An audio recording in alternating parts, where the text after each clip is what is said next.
I'm sure you know what Geometry Dash is, but let me give you a quick summary if you don't. Geometry Dash is a half rhythm game that's almost entirely based around using only one button, at least in normal mode. Recently, platformer mode was added, which is super awesome, kind of fits the video topic, but we're not going to be covering it.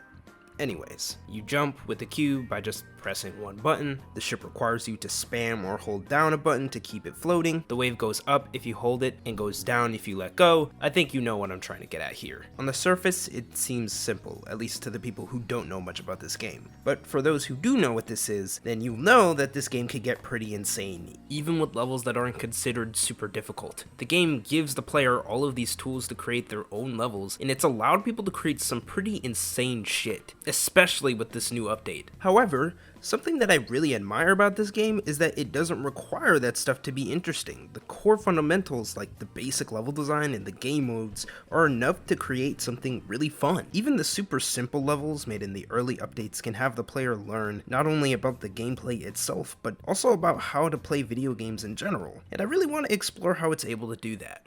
To get started, let's talk about what the core fundamentals of this game actually are.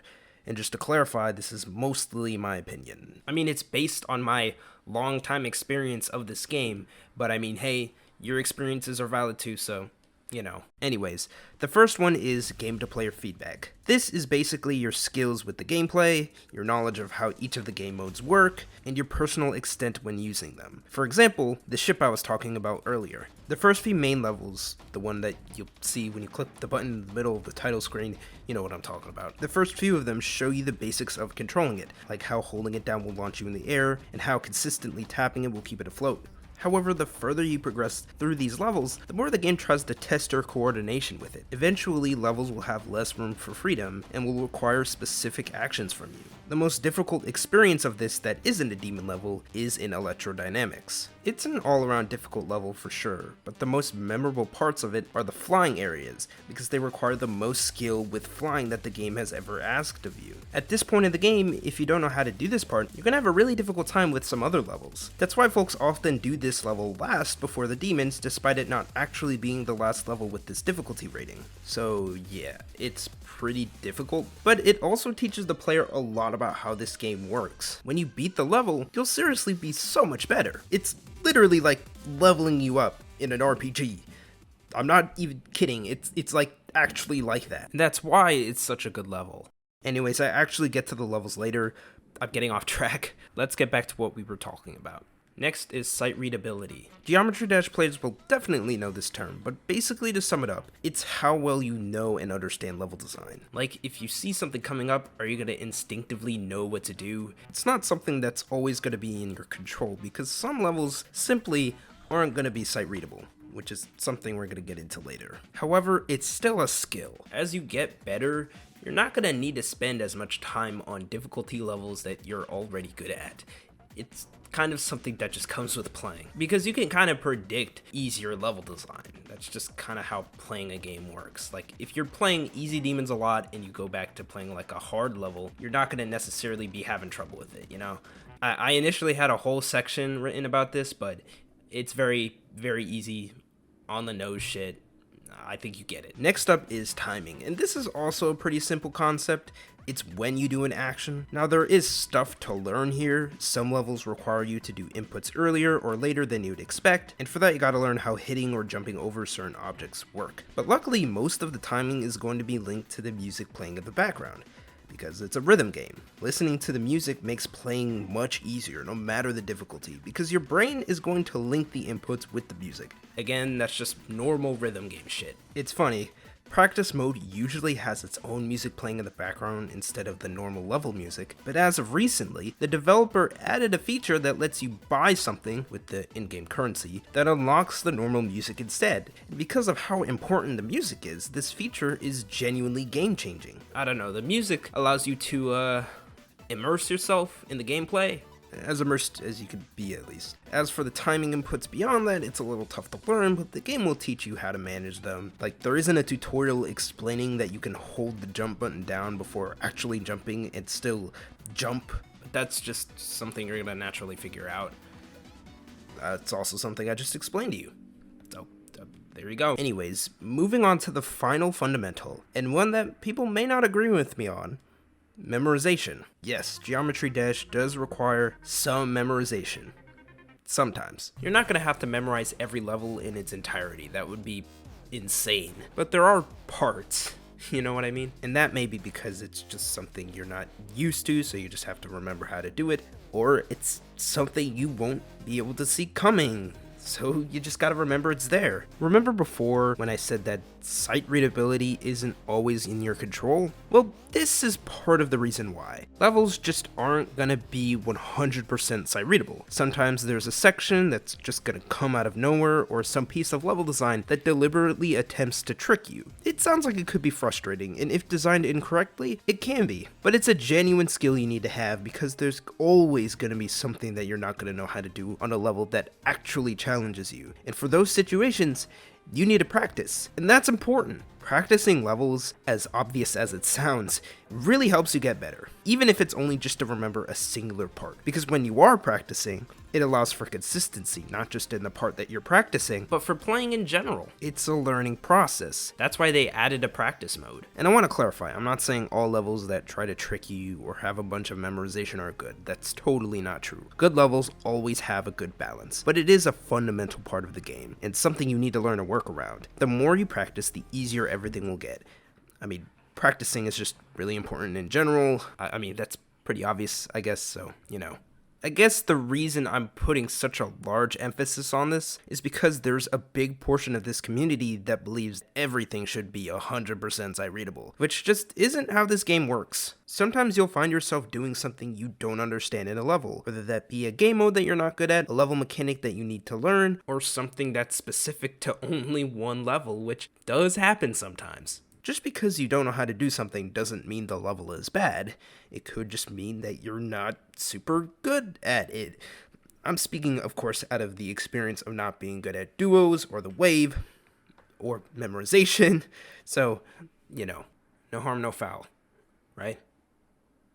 Right. Now you can find all of this stuff in the main levels, as you would expect, right? Remember I was talking about it before, electrodynamics, do you remember? Yeah, I'm gonna talk about that stuff now, so, you know. These levels don't have as much going on compared to those super crazy demon ones, but you'll see that they all teach you these fundamentals in a really smart way, while also showing you what the game is capable of. I mean, it makes sense that they serve as the tutorial, but they're really, really good tutorials. Anyways, I'm not going to go in depth on all of them. In fact, a video like that already exists. It's made by GD Colon. I'll link it in the description. It's a pretty cool video. For now, we're only going to be talking about the first few ones. They're really simple, but they're also really important. The first level is Stereo Madness, which obviously teaches you how to jump and also fly the ship. Level 2, Back on Track, shows you how to use these jump pads. Level 3, Poltergeist, shows you how to use the orbs, or jump rings as they're called officially, I think. Cool enough name, honestly. I'm not hating. The fourth level introduces gravity changes, and the fifth level doesn't really do anything much, but I think it also serves as an introduction to the gravity changes, because gravity changes are quite difficult your first time around. It's not until the sixth level, Can't Let Go,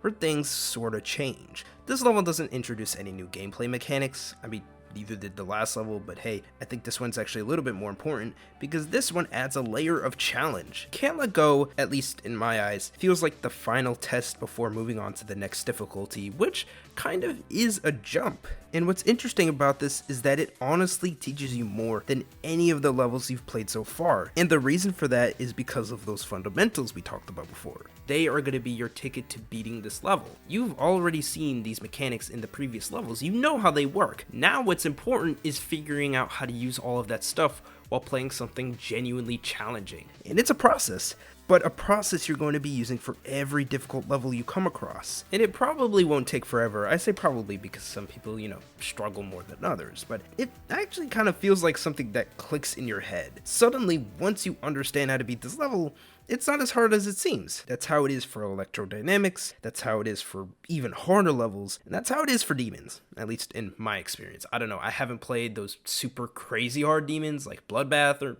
anything like that. I mean, if you're looking to get into extreme demons, there are tons of YouTube videos out there to help you. But I'm sure it's a similar process. This mindset can help you with a lot of games. I'd even go as far as to say it can help you in real life. I know it sounds crazy, but just hear me out. I've been playing Geometry Dash for a number of years, for like 6, I think, and through this long period of time, I've noticed that my playstyle has changed. I've become better, a lot better, especially as of recent. A big reason for that is because firstly, I was much younger, and secondly, because I was playing on my phone. But thirdly, because I was kind of rash? Is that a good way to put it? Oh, maybe it is. Then, I played with the goal of only being the levels in mind. Maybe there was something in me that believed I couldn't, an ego thing. And I mean, I did obviously enjoy playing the game, but when I failed at beating these said levels, which is an extremely common thing that happens in this game, I don't know if you knew that, but it happens a lot, it would make me mad or upset. But I think what I didn't know back then was that part of the reward of beating a level is that I learned it. That process is a part of what makes beating them so fun. That's what keeps me addicted. I mean, obviously now that I'm a lot older, I'm able to recognize this process, I'm able to be more patient, my mindset has grown and changed over the years because of my life experiences. I'm just more generally wise as a 19-year-old can be. However, I also like to think that this game was a part of that. Over the years of dropping it and picking it back up, participating in the community, watching videos, and finally committing to learning those harder levels made me understand how much better I could be. I know it sounds silly, but I don't know. I like to think that this game made me smarter in a way. Yes! Dude!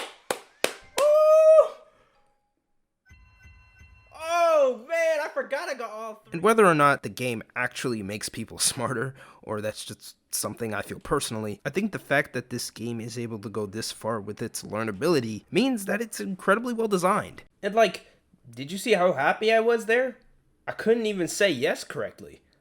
I said yes. I mean, to be fair, that's because I was really nervous there. Like during that whole, period of when I was playing that level, as I was really far in. But I mean, that's how happy I was that I beat that level.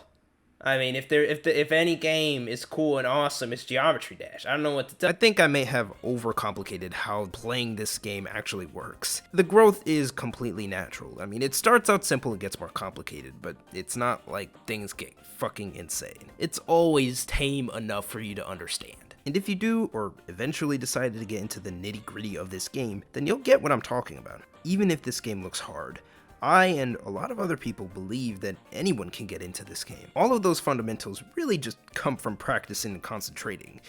It's as simple as it sounds. And even if there are aspects of this game you don't like, most of it can be avoided. There's so many online levels that there's gotta be something out there for everyone. But it does try to lure you into challenging yourself, and that's a really awesome element of this game.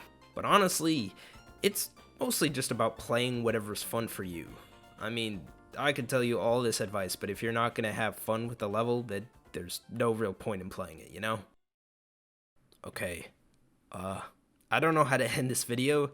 I had an ending planned, but it's not really fitting. Okay, actually, I know Geometry Dash isn't the only game to promote this kind of mindset, so leave in the comments whatever game has kind of changed your mind about just experiencing video games or experiencing life. It's really impressive how video games can do that even without like a whole story. Just gameplay alone, it can change how you think about stuff. I don't know. I think it's cool. Leave in the comments your experiences. This is the end. Thanks for watching, and I'll see you in whatever I do next.